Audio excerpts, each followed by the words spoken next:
Hello, and welcome to Doctor Who 50 Years Ago. This week we'll be covering Episode 2 of The Smugglers by Brian Hales, and also some other bits which my fellow co-commentators will explain. I am Ben. I am Luke. I am Nick. And here we are, doing some historical podcasting. Speaking of history, let's do the news 50 years late. France's president of 1966, Charles de Gaulle, he went to French Polynesia and he witnesses France's third nuclear test, and he wears a radiation suit. So we have nuclear fallout and radioactive contamination over Tahiti, Nauru, the Cook Islands, the Samoan Islands, Tonga, Wallis, Futuna, Fiji, and Tuvalu. Mm-hmm. Okay. Yeah. So we've got a horribly going nuclear test that destroys everything with its fallout. Elections were held for the first time in South Vietnam since the installation of a military regime in 1963. 88.8% turnout. On the 12th of September, African American children were allowed to attend a previously all-white public school for the first time. There was a massive mob of about 150 white people arriving, and they barred any black people from going into this place. Where was this? This was in Grenada, Mississippi. The Royal Navy launched its first submarine capable of firing nuclear missiles. And the HMS Resolution would fire its first missile test on February 15th, 1968. Oh, this is the first Polaris submarine. Yes, we have Polaris. Oh, That's right, okay. the significance of it. So, finally, we come to the Saturday, where two actually interesting things happen in the world of television. Space Patrol ship Orion. So we have West Germany's first science fiction television series, and its most expensive production up to that time. It was a cult favourite, but it would only run for 7 episodes. But it shows how much sci-fi was becoming a thing in every country, even West Germany. Intriguing. And finally, we have the big one. Mission Impossible starts. About a spy agency. Spy things were very big in Britain at this time, but this shows just how big they are across the world. So, Yeah. that was the news. That was the week that was. Yeah. 50 years ago. 50 years ago. So, what do we all think about that week in that time? Some eventful stuff happened, but it's sort of just nothing earth-shattering happened. No. Not exactly like Kennedy was assassinated the day before you broadcast or something. No. To talk about what I thought of the episode, I think it was slightly less boring than last week's. And I thought it was slightly more boring than last week's. Ooh. And what about you, Luke? I thought it was... I agree with Nick, actually. There was a lot more happening in this episode that felt like it meant something. Whereas the first episode just sort of ambles around not doing much, I felt that this episode had some stakes to it, so that when all the characters come together, it's plot lines converging, which were built up in the first episode. None of it actually has any stakes, but it feels like it's all supposed to be done that way. Yeah, I mean, if you're basing it on the previous episode, which is one of those boring 25 minutes I've ever seen, this is literally only 0.1 of a step higher than that. That's the sort of bad what we're talking about. I can agree on that. Yeah, okay. So why do you think this is worse? Well, here's the thing. You've just said that spiel now, and I'm thinking, maybe you're right. I bend over and lean to somebody else's opinions very easily. Well, come on. What was your reasons for thinking it was more boring? Well, I'm prompted to remind myself of the early 1920s and 1930s films which were known as talkies.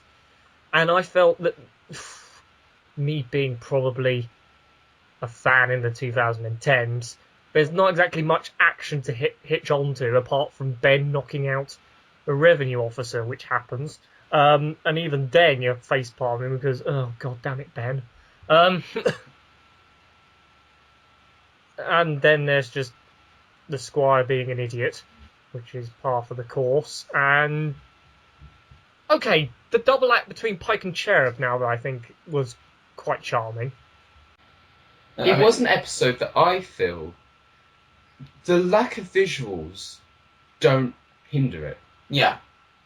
I don't. This is one that I'm really glad was lost. If we had to pick a serial to have lost, I really don't care that we lost this one.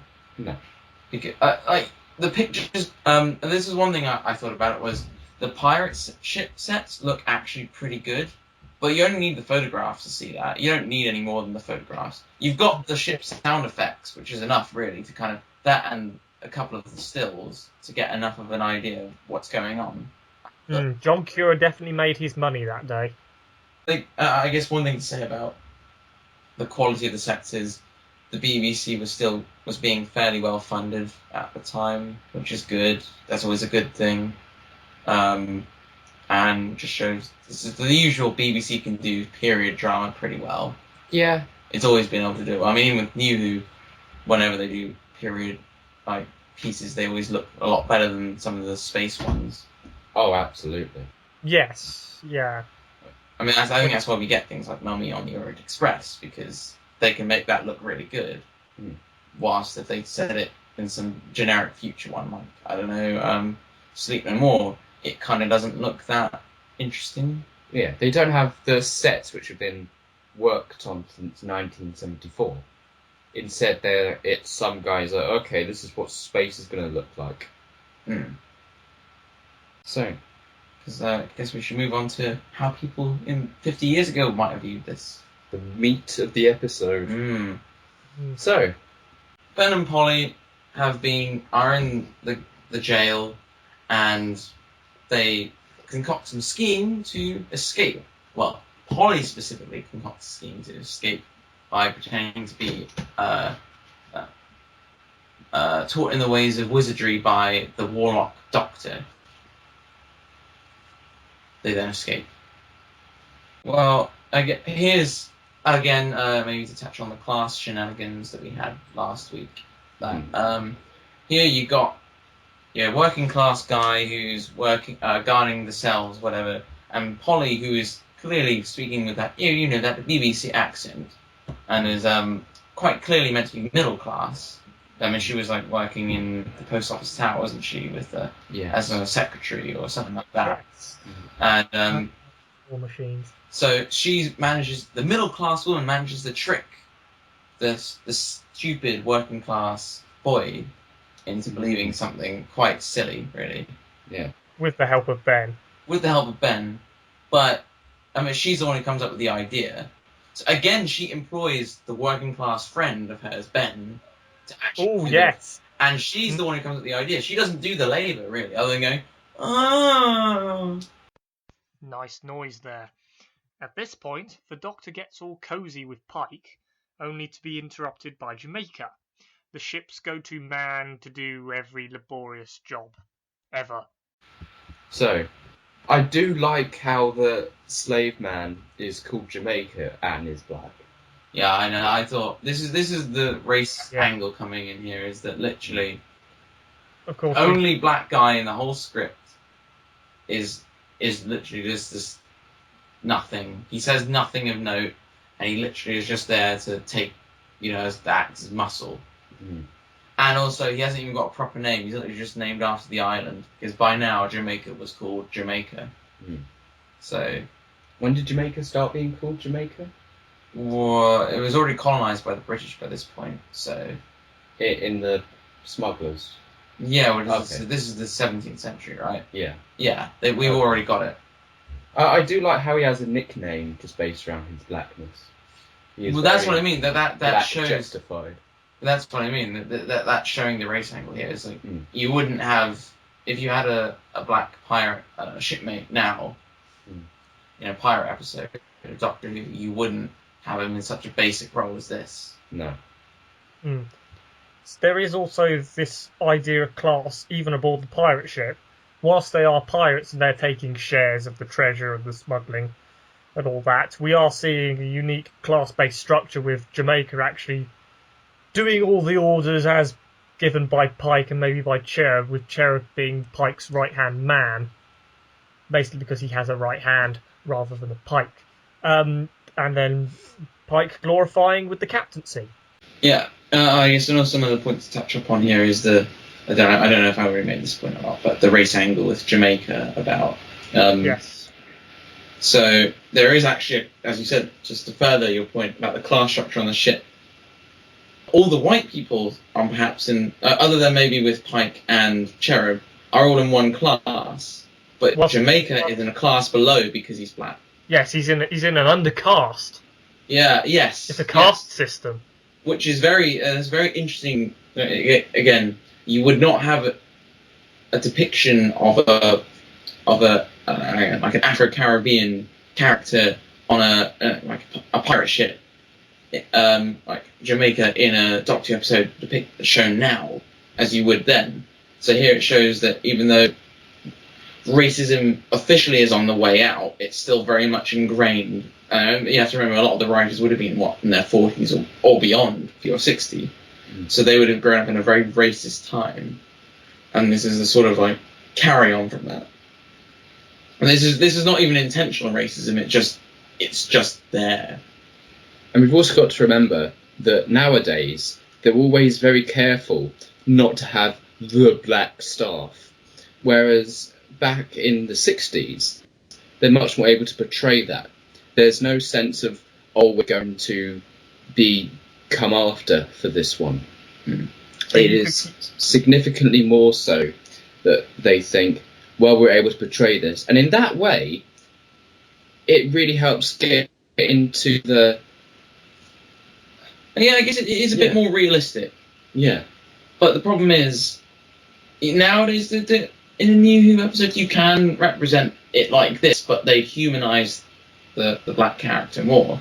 And this is the reason I like Human Nature. Martha is actually is told racist things, but like you see it from her perspective. That's probably that's the thing that's bad about these 60s episodes. We are responding to de facto racism.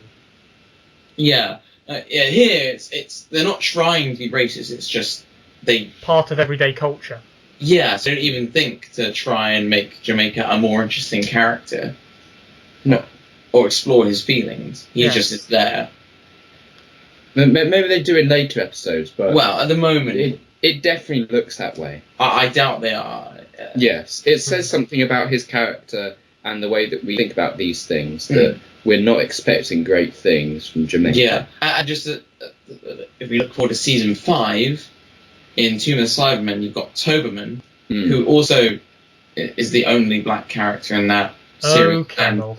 So Toberman gets to do a good thing at the end, but the thing is, even there, he's still just your black manservant, really, which is not a good thing. So it doesn't get any better in the near future.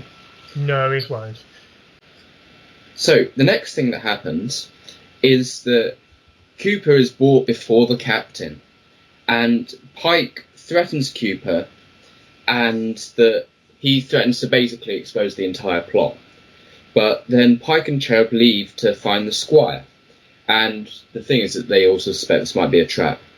Pike, he's lifted himself up to being a higher class, but he's still acting like a lower class guy. It's carrying on a point from last week, but still, it's still the same whole thing.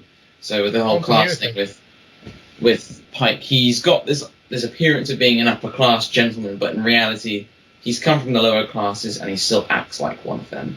You can't shed your class identity. Yes. After that, Ben and Polly go into the church crypt, and what they find there is a secret passage and this guy in a cloak. And so Ben punches him. Polly decides that he's probably the murderer, and she goes off to find the Squire and show that they're all innocent. But then when the man comes to, he says that he's the King's Revenue Officer, Josiah Blake. And so Ben hears that the passageway goes to the beach, and he's also pleased to hear that the secret passage shows that there's definitely smugglers. And he's very glad that the title wasn't a misnomer and there's actually smugglers in the episode. Yes, yeah. In subtext, what we have here is a young man whose first thought is, let's punch the guy, because that's how we get places. And this sort of reflects the way the youth were seen back then, especially with all the student protests against the Vietnam War. And you've got these, not increasing in violence, but increasing in number. In number, yes. And again, it's probably not on purpose, but it is a government officer who is hit by Ben, a lower class young person, as it were. Yeah. What we have here as well is we have an action bit that's surrounded by talky bits. It's as though this action bit is a complete accident and the episode is actually just going through its mystery plot and trying to get along to the next segment, which I think explains why this episode, nobody really liked it. It's got that one bit, but nothing else is really happening. Considering how Mission Impossible was a lot more action-focused, this is rubbish. I would definitely agree with you on that bit. I was quite hyped for when fighting ensues, but then, as you say, as it's revealed to be the government officer, and therefore probably one of the good guys in this morally grey good equals government and evil equals smugglers story, you kind of have to facepalm for Ben's actions, which I feel is not the last time I'm going to be doing that. Yeah. And this is also, even by 60s Doctor Who standards, this is pretty not actiony at all. No. You only got to look at some that would come a couple of years later, or even some earlier Hartnell stuff. You've got some more interesting stuff happening. Interestingly, though, this one is too much talking, whereas the Celestial Toymaker, another one of Brian Hales's, which was the season before, is too much action, but with no consequences or feeling behind it. Yeah, so it's like it's the complete polar opposite, which is But as bad. writer whiplash. That's very interesting. Brian Hales he tried many things, but he never found that grounding. Yeah, I mean, the Ice Warriors isn't like this, and he wrote that one as well, didn't he? I'm feeling quite sorry for him now. That one is sort of like a mix of these two. It was the action and the talky bits. There's a lot of talky bits with a little bit of action in that one. Yeah. But then, you didn't even write Seeds of Death, did you? No. That was just a complete... No, he wrote the first 2 episodes, and then it gets good. And now Polly is brought in before Pike and the Squire, and the episode shifts to something else entirely. Well, this whole bit where she's then dragged in, and then there is a specific line like, oh, the youth of today are not like we were. Almost in a sort of... It's in a way that is looking down, that they think that the youth of today are worse. And this line does actually feel like it's inserted there on purpose by someone, because it's so heavy-handed. Every single character agrees with it, apart from the youths in question. Yeah, and it is very heavy-handed and obvious. Yes. Which does make me think, in this particular instance, this is definitely on purpose. Definitely. Which is a bit weird, and then a bit weird that he's criticising the youth of today, considering that most people watching this would be about, I don't know, from about 5 to 15, you'd imagine. Doctor Who in 2016, how does that treat the youth? Yeah. There is also a sort of disdain amongst the writers of today, in the sense that they see that there's a lot of social networking biases going on, where it's a lot of, this will end up as a good quote and things like that. I guess, yeah, it's not so much like they outwardly dislike it, they more just don't understand and think, oh, this will be good, the kids will like this. Yeah. And it's written into a character like Courtney Woods. Yeah, something like that, or they're like, oh, this will appease certain section on Tumblr, let me insert this scene into this episode. Something like that. Which is a division of the fan base you do not want, really. You need mass appeal. Whatever that is with Doctor Who. Yeah. Very difficult. Pike and the Squire and Cherub continue to lambast Polly, only at this point in the story, Pike completely has the Squire under his little finger on his single solitary hand. I do like to point that out. It's very interesting how this government official is so easily corrupted. I mean, he's already had, like, several bottles of wine in the morning with these fellow friends of his, and it kind of paints a unruly picture towards all people in a position of power. What really got me about this scene is that by this point, we got the revenue officer in the basement, and it's just, let's toss this MacGuffin in the basement around and let's work into the plot. And just, this is going to come up later, just having this thing which is there basically just for the plot. Yeah, I could sense, cliffhanger's coming now. Ooh, it's going to be a good one, isn't it? Yeah. Hooray. Yeah, that doesn't quite necessarily happen. You knew this was going to happen because Polly's coming back to the same set. Ben's obviously going to come back to the same set. Ooh, cliffhanger must ensue. Yes. Because she's then tied and gagged because she's a female. This episode. She's a female in the 60s episode, and a bad one. Yeah. And so it ends on a companion being tied up. And the other companion being held at gunpoint. Yeah. Because weapons. Yeah, although that does sort of show the sexism of the time. Oh, the woman gets bound up, but the guy gets threatened with a gun. Though they wouldn't tie up the man. Yeah. Just sort of even though they don't know she's a woman, I don't think they know she's a woman. The characters don't. The previous episode wasn't necessarily tied up. He was just sort of hoisted on somebody's back. Exactly. And put into a bale of straw. It's very cliche for the time, and it does sort of show that, again, the subconscious sexism. She gets tied up. She doesn't actually get treated like a guy in this whole episode. Like, her word is ignored because she's a woman, basically. Earlier on. You could almost call this sexism engendered. Do we have any closing thoughts on the Smugglers? The Smugglers, episode 2. Yeah. We're halfway there. The plot is bounding along at its ridiculously leisurely pace. It's going at the speed of hummus. Oh, wow. I don't even know how fast that is. I don't care. That's a good line. I want this to be over. This makes 10th Planet look like a romp. It just feels like, here are some things, it's all going to be over in 4 weeks. There's no sense of danger, it's just the sense of, let's just make something. It feels tired.